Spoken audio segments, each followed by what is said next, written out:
Leak trenders of the upcoming Huawei P30 with headphone jack.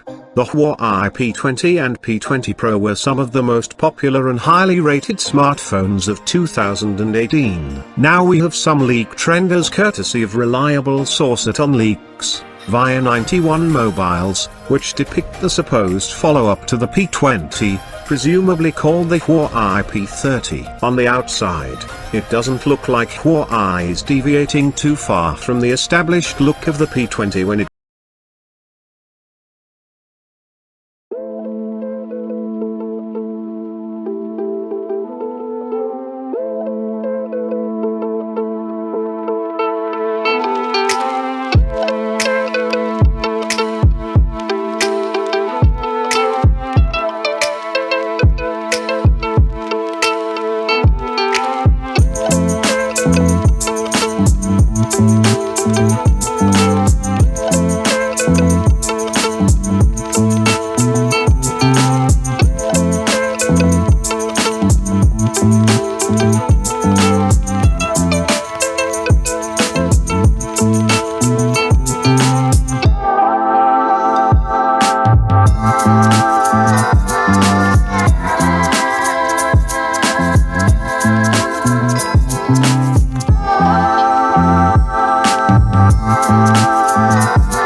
assured that the P30 Pro will also have the headphone jack, in-display fingerprint scanner, etc. What do you think? Are you ready for a proper flagship from Huawei with a headphone jack? Let us know in the comments.